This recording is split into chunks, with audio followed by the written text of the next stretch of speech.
Okay, so I'm Alex Colmer, and I shall be talking about here the 6.2, the technical model.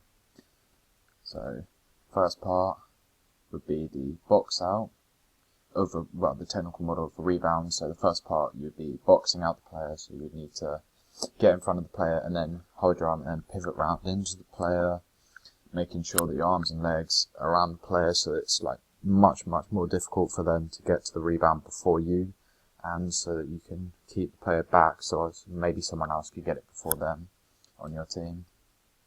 You need to squat down and push back, so it pushes them further away from the basket, and also you need a wide stance so that it's harder for them to like knock you over, or for them to do something like that, knock you over, or just get in front of you and get the rebound before you.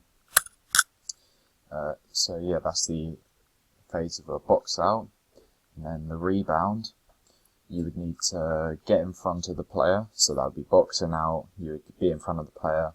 You need to create space, so boxing out, of course, you'd be pushing the player behind you and creating more space behind you, so it's harder for them to get round and then get to the board. Once you've done the box out, then rebound, you do the recovery phase, which is once you've got the rebound and when you land. So what you need to do is, once you've got the ball, you need to keep it secure. Just keep it like by your head with your arms out, keeping your defender behind you. Once they're behind you, try and pivot around them, and look for an outlet pass, so that then you can like run a fast break or whatever you need to do after that.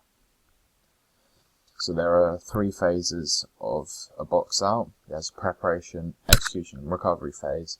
And in this part, I shall be comparing myself to the perfect model, or in this case, Blake Griffin, an NBA player. So in the preparation phase, you can clearly see that I've boxed them out properly. I've got my arms around them. I've got a low stance with my legs out wide, so it's hard for Charlie to knock me over or for him to get around me. But I start in that when I should have started like in the perfect model, with my arm on the player and then pivoted round into him after that. But I just started in the box out phase, which isn't as good because it would be harder for me to keep him behind me if I just instantly went into that phase. Like backed into him, he could have easily gotten around me or whatnot. And but yeah, keeping my arms around him and doing that will keep Charlie behind me, so it's harder for him to get around me. But yeah, obviously there is a bad thing.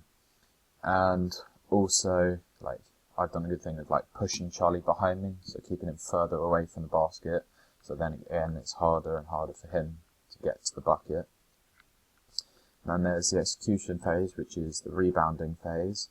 And in this one, you can clearly see that I've created a lot of space between me and Charlie, so it's like pretty much impossible for him to get the rebound before me now.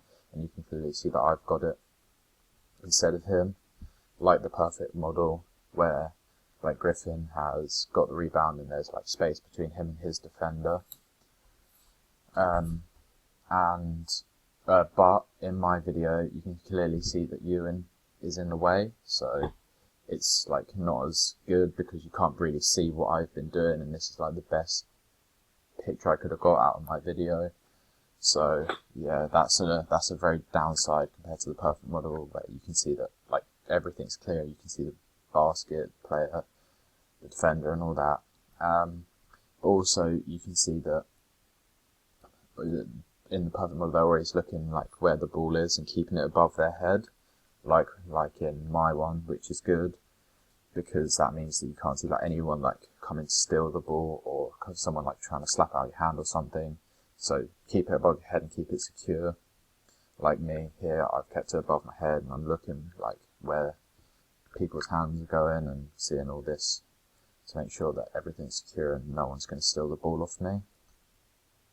And then there's the recovery phase once you land after the rebound.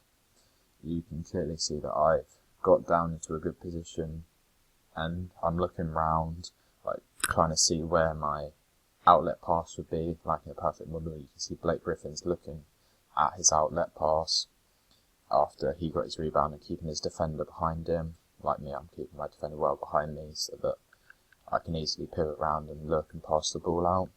But he's got it like above near his head, like top of his chest area, and kept the ball like really secure, whereas I've got it kind of like in front of my lower body, stomach area, with my arms like quite in, so it'd be a lot easier for someone to steal the ball off me at this point, and so that would be a very bad thing if someone stole the ball of you, because they could like run a fast break, or if that's you getting a defensive rebound, then they could easily just go back up and score again.